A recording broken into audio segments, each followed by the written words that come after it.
नमस्कार मित्रों। आज हम बात करेंगे कॉकरोच पॉलिटिकल पार्टी के बारे में। पिछले 5-7 दिनों में इसने बड़ा हंगामा मचा रखा है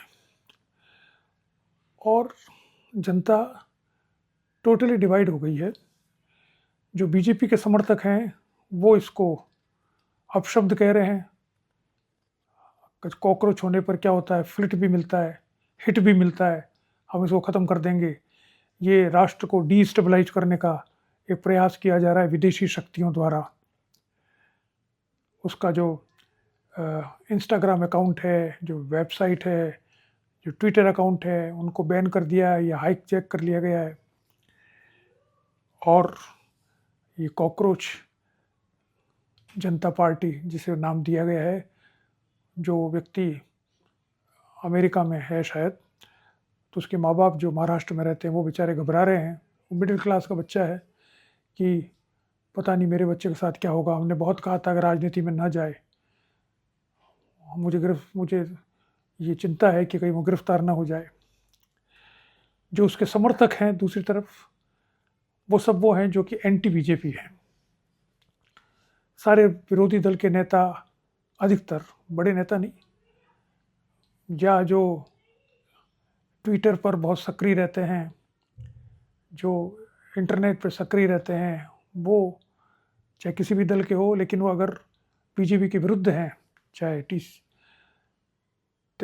जो कांग्रेस पार्टी हो या बंगाल की ममता बनर्जी की पार्टी हो या और कोई पार्टी हो, या इंडिपेंडेंट जो तथाकथित इंडिपेंडेंट जो यूट्यूब चैनल्स चलाते हैं और सरकार के विरुद्ध बात कहने का दावा करते हैं, वो सब एकजुट होकर ये कहने का प्रयास कर रहे हैं कि अब बस क्रांति आने वाली है, अब भाजपा सरकार गिरने वाली है, एक बहुत बड़ा तूफान आने वाला है। जब कितने 17 मिलियन फॉलोवर्स एकदम से ट्विटर पर आ गए, तो अब ये जो आम आदमी है, मैं एक पॉलिटिकल साइंटिस्ट रहा हूँ अभी भी, उसकी दृष्टि से ये क्या चीज़ है इसके बारे में बात करना चाहूँगा। आप उसके पक्ष में हो या विपक्ष में, वो तो अलग बात है। अब देखिए, पहली बात तो यह है कि it is a political phenomenon, इसको नकारा नहीं जा सकता। ये एक राजनीतिक घटना है, पॉलिटिकल इवेंट है, ये एक राजनीतिक प्रगटना है, पॉलिटिकल फिनोमिनन है। अब इसका इम्पैक्ट क्या होगा अभी सोचना बड़ा मुश्किल है, लेकिन इसने एक झटके से भारत की राजनीति के अंदर एक नया मुद्दा क्रिएट कर दिया जिस पर लोग बातचीत कर रहे हैं। देखिए, मुद्दा हमेशा क्रिएट किया जाता है, अपने आप नहीं होता। जैसे कार्ल मार्क्स ने कहा था कि भाई उससे पूछा गया कि राजनीतिक दल बनाने की क्या ज़रूरत है, जब आप कह ही रहे हो कि जनता परेशान है, वर्कर्स की संख्या बढ़ रही है, वो परेशान है ही है, तो ये एकत्रित हो जाएंगे और कैपिटलिस्ट को भगा देंगे। राजनीतिक दल क्या करेगा? तो उसने कहा राजनीतिक दल का काम ये है कि लोगों को बताएगा कि तुम परेशान हो, वरना उनको पता ही नहीं पड़ेगा कि परेशान है। तो एक संगठित स्वरूप सामने आता है जो जनता को उद्वेलित करता है कि आप परेशान हो या आपको पता ही नहीं है, तो आप परेशान हो ये तो बताओ। और जनता उसको पकड़ लेती है अगर वास्तव में जनता परेशान है तो। अगर जनता परेशान नहीं है तो आप कितना भी कहो परेशान हो जाओ तो वो नहीं होगी। लेकिन जनता थोड़ा बहुत परेशान है और उनको एक मुद्दा मिल गया जिस पे अपनी परेशानी व्यक्त कर सके, तो वो तुरंत उसके साथ लग जाती है। ऐसा ही इस कॉकरोच पॉलिटिकल पार्टी के साथ हुआ। जब उच्चतम न्यायालय के माननीय न्यायाधीश ने इनफॉर्मल बातचीत में जब बात करते हुए, जिसको नोट नहीं किया जाता है, अपना रोष व्यक्त किया कि भाई बहुत से लोग हैं जो फर्जी डिग्रियाँ ले लेके आ जाते हैं, वकालत करते हैं, बेरोजगार घूमते रहते हैं, कुछ काम धाम करते नहीं है और वो कॉकरोच की तरह इस देश को खा रहे हैं। ये उनका कहने का मतलब था। वो सारे बेरोजगारों को ये नहीं कह रहे थे कि तुम कॉकरोच हो, न वो बेरोजगारों की हंसी उड़ा रहे थे। माननीय न्यायाधीश का मतलब ये था कि भाई कई लोग हैं, ऐसा एक सेक्शन है सोसाइटी में जो पैरासाइट्स की तरह काम करता है, और उसके कारण से हर विभाग में, सरकार के हर विभाग में, न्यायालय में, एग्जीक्यूटिव में, लेजिस्लेचर में, रेलवे में, मतलब या जितने विभाग हैं या जितना समाज में दुकानें हैं, जो समाज है उसमें सब जगह ऐसे आपको कॉकरोच है इस तरह के लोग मिल जाएंगे जो पैरासाइट्स हैं, जो कुछ काम नहीं करते, जो दूसरों पर निर्भर रहते हैं और बाकी सबको, पूरे व्यवस्था को गाली निकालते रहते हैं, अपशब्द कहते रहते हैं और खुद कुछ करना नहीं चाहते। ऐसे लोगों का एक समूह है, ये तो फैक्ट है। उसको उन्होंने इंगित किया। लेकिन वो जो जिसने बनाई ये पार्टी, उसने चतुराई से उस शब्द को पकड़ लिया कि कॉकरोच। उसने कहा इससे ज़्यादा बुरा शब्द युवाओं को नहीं लग सकता। आप किसी को कहो तुम कॉकरोच हो तो ये बहुत ही अपशब्द है। तो उसने उसको कॉन्टेक्स्ट में से निकाल कर उसको पकड़ लिया कि अगर आप हमें कॉकरोच कह रहे हो तो हम आपका विरोध करेंगे। हाँ, हम कॉकरोच है, हम बिल्कुल बेकार हैं, लेकिन हमारी गलती है, इसमें हमारी गलती थोड़ी है। सरकार हमको नौकरियां नहीं दे रही है, प्राइवेट सेक्टर हमको एब्जॉर्व नहीं कर रहा है, हमने बीए की डिग्री, एमए की डिग्री, इंजीनियरिंग, डॉक्टरी कर करके घर पे बैठे हैं और हमको कहा जा रहा है कि साहब पकोड़े तलो, ये भी रोजगार है। तो ये जो आक्रोश कॉकरोच शब्द से आ सकता था, उसको उसने पकड़ा, क्योंकि वो पहले आम आदमी पार्टी में ऐसे मीम्स वगैरह बनाया करता था, तो उसकी राजनीतिक समझ तो थोड़ी बहुत थी। तो उसने कहा ये मुद्दा अच्छा है। अच्छा, ये उसको भी नहीं पता होगा कितना फैल जाएगा, मैं नहीं मानता उसको पता था। उसने मजाक मजाक में उसको बनाया और उसको मार्केट में फेंका, तो एकदम से लोगों को बड़ा अच्छा लगा। आज तो स्थिति है, पाकिस्तान में बन गया एक कॉकरोच अवामी पार्टी। उसके इंटरव्यूज़ हो रहे हैं बीबीसी में और अलग अलग जगह पर, पूरे दुनिया में ये फैल गया जहाँ जहाँ डेमोक्रेसी है कि भाई ये क्या चीज़ है। तो एज ए पॉलिटिकल साइंटिस्ट मेरा कहना है कि it is a political phenomena, it is something new which has happened to Indian democracy. एक नई चीज़ सामने आई है, हमें इसका विश्लेषण करना चाहिए। तो विश्लेषण ये है कि पहली बात तो इतने तेज़ी से फैलने का अर्थ ये है कि युवा पीढ़ी में थोड़ा सा रोष है, युवा पीढ़ी फ्रस्ट्रेटेड है, युवा पीढ़ी को समझ में नहीं आ रहा, जिसे जेन ज़ी कहते हैं, कि हम क्या करें। और वो ये मान के चल रही है कि सारी गलती सरकार की है, राज्य की है, सीनियर लोगों की है, जिन्होंने हमारे लिए कुछ प्रबंध नहीं कर रखा, हमको मौका नहीं दिया जा रहा, हमारे लिए कोई रास्ते नहीं दिए जा रहे जिसमें हम चल सके, और हम भ्रमित हो रहे हैं। ये तो फैक्ट है। इसको उसने कॉकरोच शब्द देखते ही उन सबको बुरा लगा नेचुरली, तो कॉकरोच शब्द पकड़ लिया, उसके साथ हो गए। अब सरकार जो होती, कोई भी सरकार हो, वो ये पसंद नहीं करती है कि कोई एकदम से उनके खिलाफ अराजक तरीके से उन पर आक्रमण करे, क्योंकि वो मानती है कि जब डेमोक्रेसी है तो चुनाव होते हैं, चुनाव में आप हरा दीजिए। अगर आपको हमारा विरोध है तो ये युवा पीढ़ी जो 1.5 करोड़ लोग उसके साथ लगे हैं, वो वोट किसको दे रहे थे? पहली बात तो अभी यही तय नहीं है कि वो भारत के हैं, बाहर के हैं, कितने % भारत के हैं उसमें से, ये भी कोई खुलासा तो आया नहीं है कि जो 1.5 करोड़ लोग उसके साथ जुड़े थे उनमें से, या कि जितने भी लोग जुड़े थे उनमें से भारत के कितने थे। अब इंग्लैंड में बैठा हुआ आदमी कह रहा है कि साहब ये बहुत गड़बड़ हो रहा है, तो उससे क्या फ़र्क पड़ रहा है यहाँ पे। भारत के युवा कितने हैं, कितने % उसमें है, पहले बात तो ये मालूम होनी चाहिए, तब मालूम पड़ेगा वास्तव में आक्रोश भारत की जनता में है या नहीं है। और अगर है तो सरकार ये मानती है कि आक्रोश व्यक्त करने का तरीका है वोट देना, क्योंकि हमारे डेमोक्रेसी है।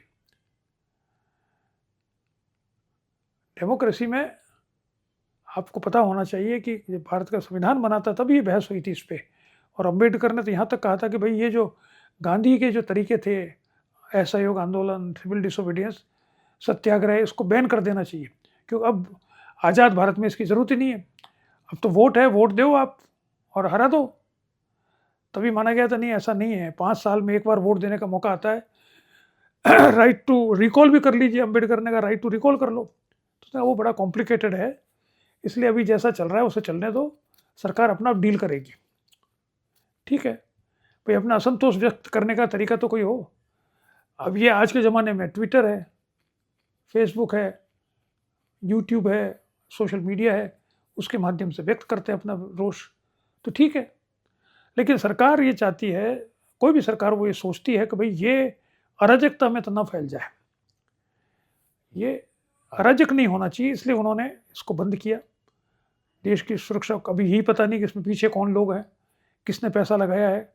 जो इतने सारे लोग वो उनकी डेटा सरकार तक तो पहुंच रही होगी, हमको भी पब्लिक को मालूम पड़ जाए कि डेटा आएगा जब ऑथेंटिक डेटा आना चाहिए। आजकल डेटा भी फर्जी आते हैं, तो ऑथेंटिक डेटा आएगा कि भाई कितने लोग जो इसके साथ जुड़े, जिन्होंने इसको लाइक किया, उसमें से कितने भारतीय हैं और कितने बाहर के लोग हैं, अभी पता नहीं है, ये भी मालूम पड़ जाएगा। तो कोई भी सरकार हो, वो ये नहीं चाहे कि अराजक स्थिति आए, और स्पेशली ऐसी सरकार जो कि अपने आप को स्ट्रॉन्ग क्लेम करती है, जो राइटिस्ट सरकार है, वो तो बिल्कुल नहीं चाहेगी। लेफ्ट ऑफ द सेंटर होती अगर कांग्रेस जैसी, जब 2011 में जो आंदोलन हुआ था अन्ना हजारे का, तब सरकार ने उस पर ऐसा क्रैकडाउन नहीं किया था। उनका भी ठीक है, लोगों को गुस्सा है और एकत्रित हो रहे हैं, तो हम उससे बातचीत करेंगे, देखेंगे। लेकिन राइटिस्ट जो सरकारें होती, चाहे ट्रंप की हो, चाहे हमारे यहाँ की हो, चाहे कहीं और की हो, वो ऐसा जन आक्रोश को स्वीकार नहीं करती है, उसको उसके साथ वो बहुत ज़्यादा नरमी नहीं बताती है। खैर चलो, वो तो सरकार अलग अलग तरह की होती है, वो तो करेगी जो भी करना है उनको। अब ये सरकार ने क्रैकडाउन कर दिया, अब इसके बाद वो वापस से कैसा आता है, एक तो ये देखना है। क्यों क्रैकडाउन करते ही बहुत से लोग जो कि मज़े मज़े में इसके साथ थे, वो घबरा जाते हैं कि यार सरकार अगर हमने किया तो सरकार हमारे खिलाफ हो जाएगी। तो क्या हमारा असंतोष इतना है क्या कि हम व्यक्त करें और सरकार को ये बताएं कि हमको आप चाहे गिरफ्तार कर लो, जेल में डाल लो, हम आपके खिलाफ हैं। इतना विरोध हमारा है या नहीं है, ये तो हमको तय करना पड़ेगा। तो सरकार के आने के बाद, सरकार के हस्तक्षेप के बाद में, सरकार ने प्रत्यक्ष रूप से हस्तक्षेप नहीं किया, अप्रत्यक्ष किया, लेकिन सबको पता है सरकार नहीं किया होगा। तो हस्तक्षेप करने के बाद अब कितने लोग इसके साथ हैं, ये अभी मालूम करना है। फिर ये प्रैक्टिस में क्या आता है। अब अभी मैं पढ़ रहा था कहीं पे तमिलनाडु में कुछ तो किसी जगह पर एक कॉकरोच रैली निकली है, तो जो विपक्षी दल हैं वो इसका फ़ायदा ज़रूर उठाएंगे, अपनी रैलियों में कॉकरोच लगा अपने टी शर्ट पहन पहन के आ जाएंगे कि हम कॉकरोच हैं। ठीक है, युवा तो आएंगी। तो मेरा ये मानना है कि इस फिनोमिनन में जिसने भी किया है ये, उस महाशय को ये चाहिए था कि वो इसको राजनीतिक दल का स्वरूप नहीं देता। ये बहुत बड़ी गलती थी, मेरा मानना है। देखिए, कहीं पर भी एक दिन में राजनीतिक दल नहीं बनता है। आपको पहले इसको पॉलिटिकल मूवमेंट, सोशल मूवमेंट बनाना चाहिए।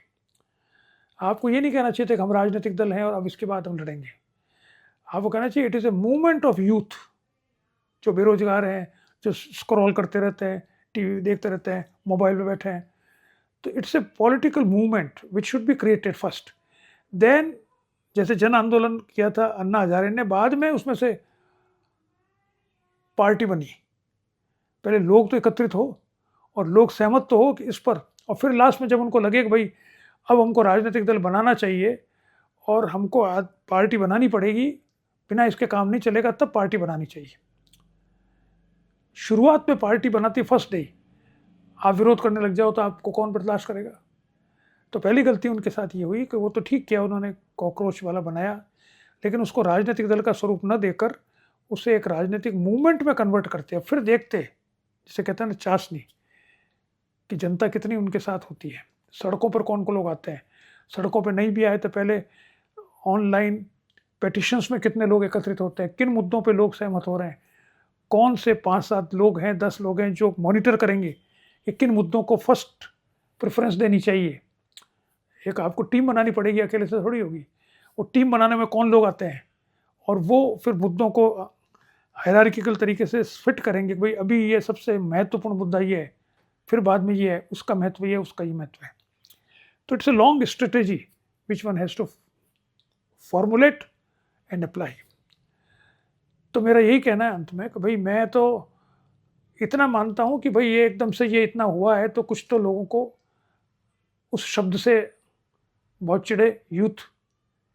कुछ लोग, यूथ जो है वो वास्तव में परेशानी रहता है, क्योंकि यूथ यंग होता है तो उसकी छोटी सी बात भी नहीं मानो तो वो तो परेशानी होगा। वो सॉल्यूशंस के बारे में वो कहता है हमारा काम थोड़ी सॉल्यूशन सोचना, हमारे काम तो प्रॉब्लम बताना है। तो प्रॉब्लम बता रहे हैं हम, और सॉल्यूशन आप करो जो सत्ता में बैठे हैं, कोई भी हो सत्ता में। तो वहाँ तक ठीक है, पॉलिटिकल एक राजनीतिक प्रगटना हुई है, लेकिन ये ज़्यादा प्रभावशाली होती अगर इसको थोड़ा धीरे राजनीतिक आंदोलन के रूप में सामने लाते, फिर धीरे धीरे देखते कितने लोग इस इशू से जुड़े हुए हैं, फिर वो राजनीतिक दल के रूप में अगर आना चाहते तो आ जाते, और नहीं अगर इतने लोग अगर आपके राजनीतिक दल में नहीं है तो कम से कम वो ऐसा करते कि भाई एक ऐसा दल बनाते, ऐसा मूवमेंट बनाते कि भाई हम इस पार्टी के खिलाफ हैं मान लो, तो हम इनको वोट नहीं देंगे, नोटा करेंगे, नोटा ही कर दो। राजनीतिक दल तो कैसे लड़ोगे आप, और लड़ोगे तो अच्छी बात है, चलो देखो, कोशिश कर देखो। तो मेरा ये, मैंने कहा कि भाई ये एक राजनीतिक प्रगटना हुई है, उस पर कुछ विचार तो व्यक्त करना ही चाहिए, जिससे मालूम पड़े कि भाई हम कंटेम्प्रेरी इश्यूज़ के ऊपर भी हम ध्यान रख रहे हैं। ठीक है, नमस्कार।